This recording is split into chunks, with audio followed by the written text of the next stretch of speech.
I can't believe it's the end of the summer already. Yeah, it is crazy, right? It's not over yet, but it's very close to over. Yeah, well, Labor Day is kind of the end, so we're there, dude. We hit it. Two college radio DJs during the 90s, hosts Keith and Steve, helped expose bands like Nirvana, Pavement, and PJ Harvey. They went on the shows, interviewed musicians, and reviewed albums for various Zions and papers. They worked security at concerts, and once even did load-in for Fish. Now they're dads. Whether you want to explore lesser-known music or take a trip down memory lane, tune to the new Dad Rock. Join hosts Keith and Steve as they navigate the ages together, sharing their love of music across various eras and genres. Always well-intentioned, often well-informed, seldom boring. The new Dad Rock will expand your mind. So tell me, what was the best thing you did this summer?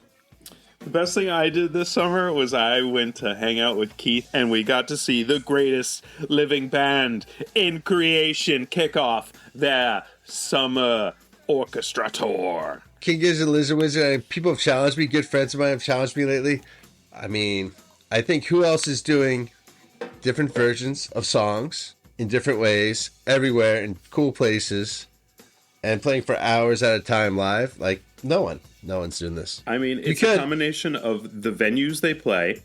Yep. It's the songs they play, a different one essentially every night. Mm-hmm. No duplicates. And they do variations. You said different when you played a different way. Some bands might do an acoustic version or slightly change a chorus. No, they change the entire modality of the song and are playing it on different types of instruments, totally transporting a song into a new genre, into a new realm. They're covering themselves infinitely in a twisting loop. By the way, covering themselves instantly, did you say that? Or whatever you just said about that is correct. They are covering themselves instantly. They're what we wanted of Ween, right? Yeah, but it's 6 guys instead of 2, and they're all brilliant. Totally. Totally. Even the last 2 albums, which I don't know that we want to even get into, but they're very collaborative. Everyone's singing, even in the same song. It's not like this is Joey's song, this is Stu's song, this is Ambi's song. I'm just saying they're like the every band, the Uber band. They're like the rock band out there right now. But my question is, have they jumped the shark? The reason that I bring that up is last spring, one fine day, the internet lights up and there's a new announcement from King Gizzard, and they announced their new album. Phantom Island was preceded by a single a long time ago, and one of the songs on the album grew out of a jam over the years. So, it's not completely new. But what was new is it was recorded with an orchestra. And not only that, they were going to take the tour on the road and play the entire album with a 28-piece orchestra in, what did they do, 9 or 10 shows like that in the U.S.? Mm-hmm. More coming in Europe. And you look at that and you're like, what are these guys doing? They added techno and electronic music into their set a couple of years ago. Before that, it was adding microtonal music. Before that, it was adding metal and prog into, they were skipping genre to genre to genre, and you have to wonder, how much is too much? That might be too much. But I tell you this, what I really enjoy about them live is I remember in college going to see local live bands who were just into playing their music. And sometimes it was cover bands with originals. Sometimes it was like jazz music or jam music. And I remember dancing my ass off in these small places with a live band. And they're just the best live band. There's no doubt. In my mind, they're not the best live band right now on Earth. I mean, they're completely tight. They have 6 guys that are just locked in, and they seem to genuinely really like each other. And their audience, right? Like their fan base. It's very friendly. Yeah. So speaking of their fan base, so when they announced that orchestra tour last spring, last fall, whenever it was, part of the announcement was that they were going to do in Europe, preceding this orchestra tour that they're hyping, they were going to do a 5-city? 5-city, 3 nights each, rock show residency.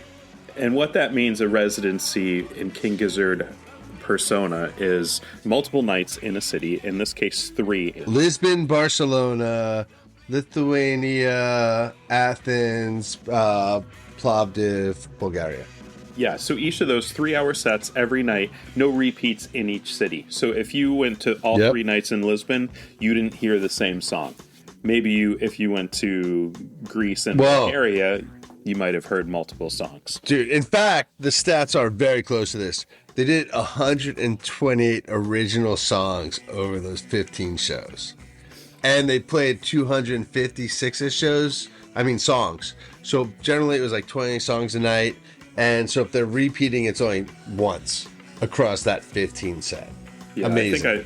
I think I looked at Setlist FM. I think there were like a handful of songs that made it three plays. Like a rattlesnake or a dripping tap. Yeah, sure. Something like that. Love that.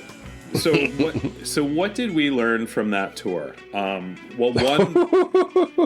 They streamed all the shows, right? So they started doing that in 24, and now it seems like that's just part of the thing. If King Gizzard's on tour, they're going to stream all their shows.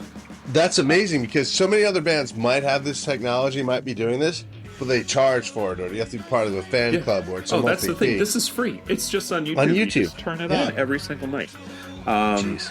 Amazing. So another thing we learned, like back in the day, the marathon show concept is a 3-hour show. 3 hours straight. And they've been doing this for a number of years. But previously, up until I want to say 24, that was 2 hour-and-a-half sets with a 15 or 20-minute intermission in between. Not by them, but by other bands, you mean? No, that's what they used to even do that. Oh, they actually used to have they used to have a break. Yeah, so if you go back and listen to the bootleg or back to the episodes I didn't know that. Pirated it. The Red Rock shows back in 22, they're like, see you in 15 minutes. Like, oh, really? Yeah. So they were taking breaks. I agree. The not break is better. Yeah, so that's definitely so much better. And I feel like there were times last year during the 3-hour sets, and in fact, one of the Forest Hill shows I was at last year was a 3-hour set, and they didn't have enough songs on their set list, so they were like dragging a couple things out. They last minute added Nuclear Fusion, which, takes time inviting the person up onto the stage. So I feel like the 3-hour sets in 24 were got a little bit thin, but I feel like they were tight all the way through. Like in 24, they would have like a strong hour and a half, and then there was a lull, and then maybe something cool would happen at the end. Now, this year in 25, it's 3 hours full on. Okay. I know you're going to enjoy this, but I'm going to say, comparing it to my own band, like, their shows are their practices and them hanging out. So the more they do it, the better they get. Right? Like the more fun they have, the more they can each explore, the more confident they are, the more they're in love with the song, and they can make it do other things than they originally anticipated. Yeah. So, and they famously say they don't plan ahead or rehearse before tours. They don't do much. Oh, for sure, because you don't want the joy, the energy for them, the novelty, the first time, like they're forced to pay attention when they're first playing. If you play it like 10 times in a row, you're like, oh, I do this, I do this, I do this. But so like that's part of it's just how confident they're just like great skiers, right? Like they'll just throw themselves off a mountain. Yeah, it's just crazy. I appreciate the analogy. I know. But speaking of throwing themselves into things, and I mentioned it a little bit earlier, I think, is the table, the thing that they call Nathan, the big thing of wires. I don't know exactly what's going on there, but it's electronic music, and they did it at many shows in 24, and now it seems like it's part of the set every night. Oh, it really is. And it's their future rave set that I was been telling you about that I have tickets for. I sent to a good friend of mine, and I sent him King Gizzard starting now on their second night of their Field Division. And like a week later, he writes back, I checked out the video.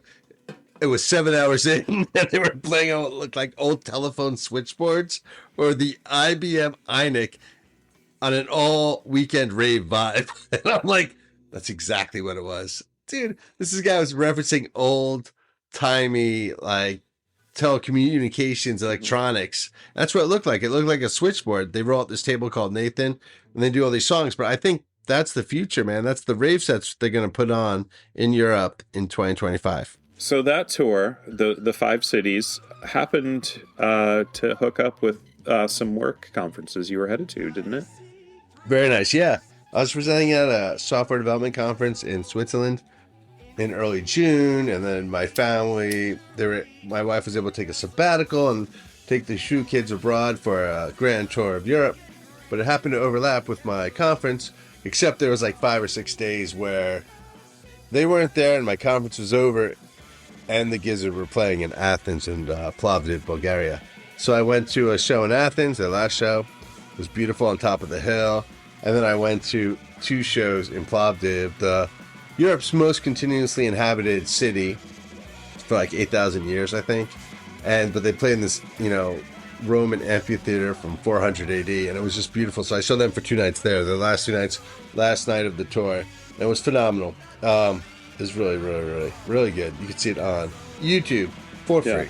And in Lithuania, so they played all these cool venues. Those 2 were outdoor. They also played like in the center square of, I guess it's no longer functioning, but a prison in Lithuania. So they were like out in the prison yard. No, wait, so was that a prison? Were they in the prison yard or were they in an enclosed space? It was the prison yard? I think it was the prison yard. That's what I remember so well. Yeah. Disused prison. In Barcelona, they played like, it looked like just the center square. Go ahead. It was a museum on top of a hill, the biggest hill in Barcelona. And the hill, and it's a museum, and the museum is set up so there's a central opening, like a major square. Yeah, this is like a square in front of the museum. Again, open air, and they're playing in the middle. In the middle, though, it was enclosed. So they do that mini tour of Europe, 5 cities, 15 shows across essentially not even a month, a few weeks. Take a couple-week break, go back, probably home to the family in Australia. Yep. Yeah, knowing King Gizzard, they probably recorded 2 albums. Yeah, totally. And then they came back. That European tour ended mid-June. Now we're talking the end of July, like July 28th, 29th, something like that. And they were opening their tour, the orchestra tour now, with a 28-piece orchestra in... the Mann Center in Philadelphia. Right. So we knew... Go Birds! The new Dad Rock had to attend, just because we had no idea what was going to happen. We knew, going in, that there was going to be... They were going to play the full album with an orchestra. And then we thought they were going to play a few other songs. Another hour. Yeah, of their music. We didn't know what that was going to entail. Totally. If it was with an orchestra, I thought it was going to be with the orchestra. Yeah. That was a good bet. Totally. So then it turned out that I think word got out before the tour that they were going to play the same set because they were indeed going to play with an orchestra. So King Gizzard, known for never repeating a set, were now going to confine themselves to one set list every night. So anyway, we got to see the first night of the tour and got to know what they were going to play. So and you were not, they didn't stream the show, and not only, even if they did stream the show, you didn't know what it was before, but they didn't stream the show. Right. So they played the new album, Phantom Island, in its entirety with the orchestra. I liked it better live than I do on 100%. Whatever. It was not much surprised. better. Not especially the song surprised, Aerodynamic, I thought really came on in its own live. And then the orchestra walked off the stage. So at this point, no one knows what's going on. Do you remember even what you were thinking at this point? Because the Giz were still kind of standing on stage, little banter. Yeah, back and okay, forth. so I imagine we were getting another hour, right? So they play 2 hours every show forever, or more. So the way you're set up, you're expected as a fan, they're going to play 2 hours. And they might as well because they love playing together. And it's what you do if you're in a band, you play music. So that's their band practice, 2 hours a night on tour. And so I just figured they would just do an hour of songs. Right. But lo and behold, what happens, Steve? So the orchestra goes off the stage, and at this point I'm like, I guess the orchestra is done for the night. Totally. They're playing the new album. So they just kind of just jammed and noodled for a good 3 to 5 minutes, not really. I thought it was 10, actually. Yeah, that's fair. Not even dipping into any song that you recognized, and then finally, when they did, it came out. They were playing "Dripping Tap," which I know many people find an incredible song. I met a guy named Saucy Dave out in Colorado. He loves it. He could have lost his mind if he saw that. He almost wait. told him about it. How'd you meet him in Colorado? Oh, this is a long story, but lo and behold, my cousin, making a long story short, my cousin got married in Colorado, and like we have identified, King Gizzard was on tour, and it coincided that they were in Colorado Springs when we were outside Denver for the wedding, and I was like, maybe we should go see this show. We didn't end up seeing the show, but the very next day we were at a brewery in Colorado, because that's what you do. I happen to have my King Gizzard shirt on that I bought in Philly, and we sit down at this table. Notice this guy's, he has an Australian Shepherd. We have an Australian Shepherd, so he's talking like that. And we're talking to him for a couple minutes, and I look at his shirt. I'm like, dude, King Gizzard. He has a King Gizzard shirt. I have a King Gizzard shirt on. We're talking about it, and he's like, yeah, saw the show in Colorado last night. Still coming down from it. It was a great time. And, we talked to this guy for probably half an hour at least. Great guy, Saucy Dave. Hope you listen one day. But, he's of the Grateful Dead, Fish, jam band lineage. So those are the types of songs he likes. So long story short, that 20-minute break, what turned into a 20-minute jam turned out to be just a break for the orchestra. And so toward the end of Dripping Tap, the orchestra is back. And now we're like, what are they in for? Are they going to play... Keith and I were debating before the show. It was like, are they going to play stuff that they've never played before because they couldn't fully realize it, and now they have the option with the band? Oh, was that like Timeland? Yeah, things like that, or some of the stuff like Candles, or so many songs. Did you have a view? Like, did you know what to expect? But what they end up doing? Let's talk about So their noodling song was always different, right? Or it could have been different. We didn't know at this point. So, but the orchestra comes back, and they come in. And I've only seen them a few times, and probably my favorite song is The River, and I hadn't seen it yet. And they come out, the first song that they play with the orchestra back is The River. And I was pretty excited at this point, let's just say. It's funny, because I know The River is like the song in the genre. But every time I hear it, I kind of forget what song it is. I don't know. Anyway, which is funny because you were at one of their. I know the last Philadelphia Philly show. That one is legendary. Yeah, that song is just it just happens. It's funny. That's why it's not funny. It's kind of sad. Like, I'll hate myself in 20 years. Where I'm like, well, that's why the new dad rock works. So anyway, after The River, you're like, all right, they're throwing down. What's going to be next? And they come out with Crumbling Castle. Yeah, top 5. I don't know. I love that song. This could have been the highlight of. Totally. Especially the way it worked with the orchestra. And they even did, there's a very heavy Baroque ending, like dun, dun, dun, which they never play live, but with the orchestra, they brought it out, and they really, it was very nice to play the full version of Crumbling Castle. So at this point, you're like, all right, now they're just going crazy.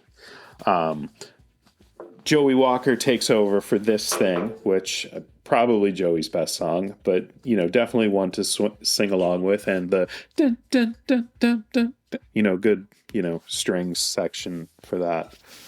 Oh, for sure, but it's not a song I ever really know. What album is it off of?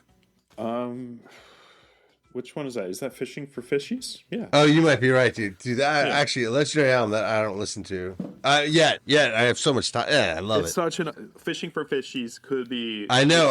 Most underrated album, but it's definitely underrated. No, for sure. I know. Yeah. I have no disagreement on that. Yeah. Well, that was another thing. They've never played the title track "Fishing for Fishies." We're like, they have the orchestra. Maybe they'll do it with that, but no. I see. Yeah, but this thing was awesome. Yeah, this thing was awesome. And then they come, and you're like, all right, where can you go from here? You're playing like top 20 songs. Mars for the Rich. They come rocking out with the orchestra, very heavy. The bass solo taken over by like the strings and the woodwinds. Very cool. Yeah, very cool. And then Dragon. Dragon. One of their, if not their heaviest songs. And wait, is it heavier than Rattlesnake? Oh, it's definitely heavier than Rattlesnake. Oh, it's definitely. You're right. Sorry, I apologize. I'm not a heavy guy. All right, my bad. And then at this point, you're like, well, they've got about 12 or 15 minutes left. Right, hard curfews. Yep. Yeah. So they come out with Iron Lung, which again for me this is a top 5 song.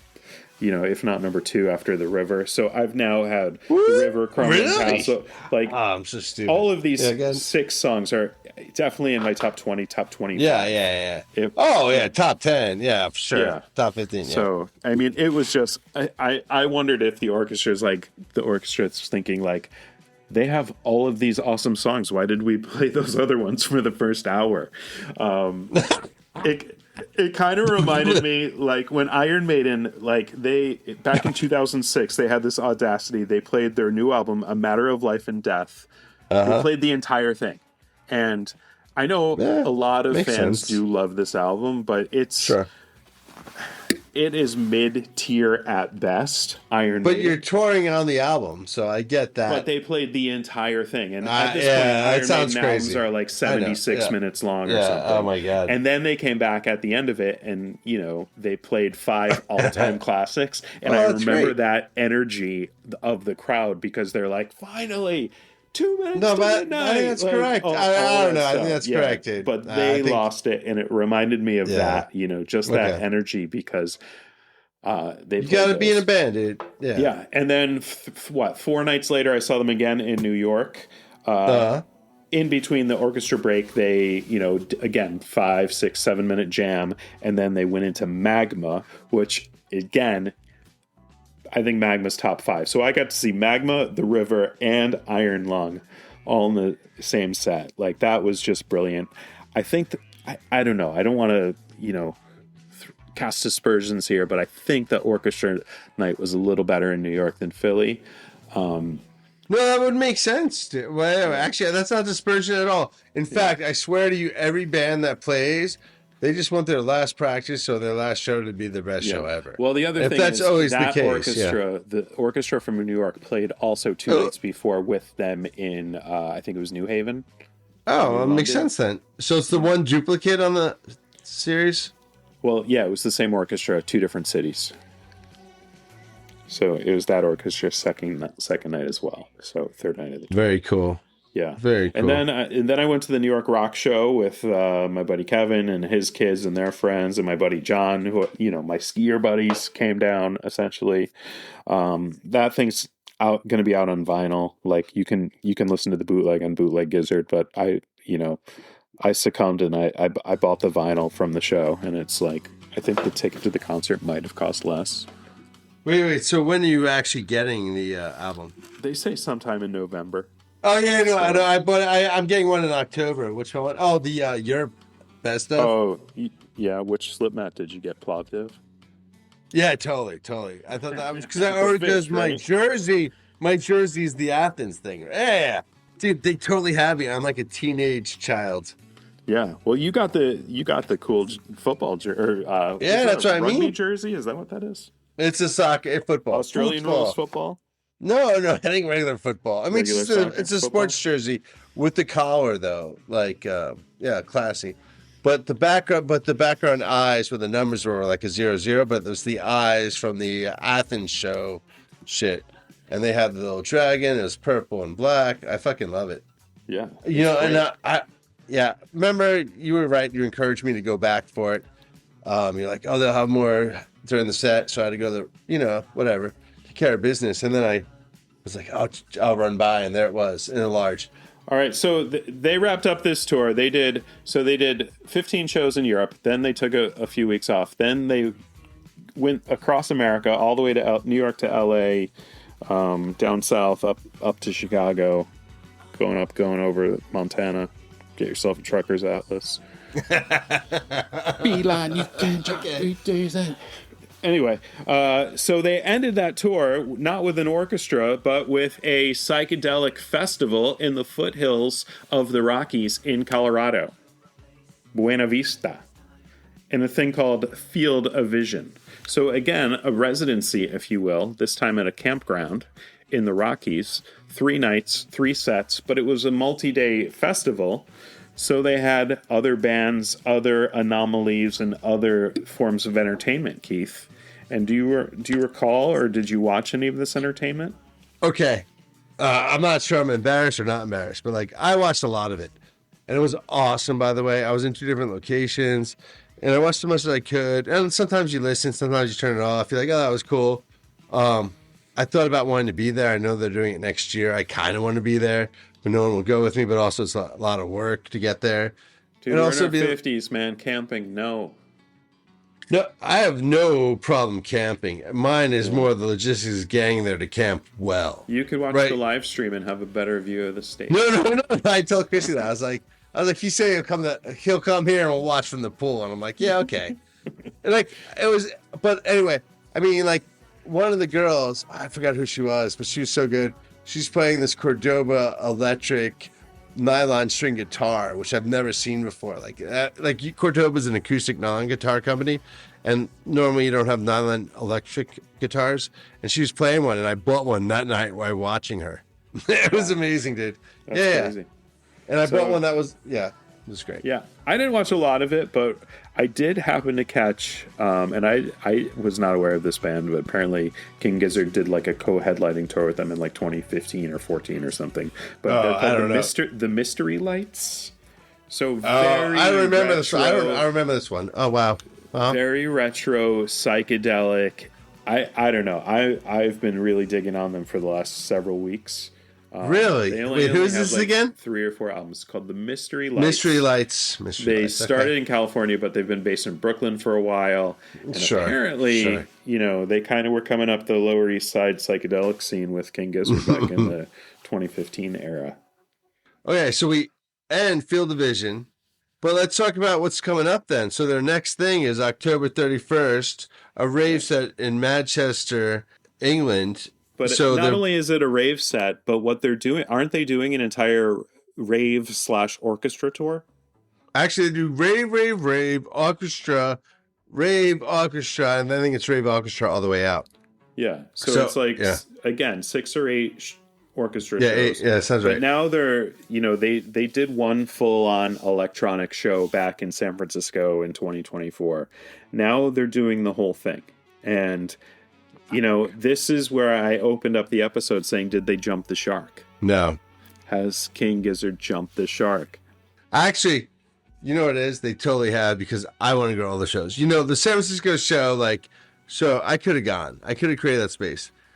I get why people get into live bands. I get why people love The Dead or Fish or Primus or Tool or Iron Maiden or whatever. I get why people love, but I feel this is just the best live band now.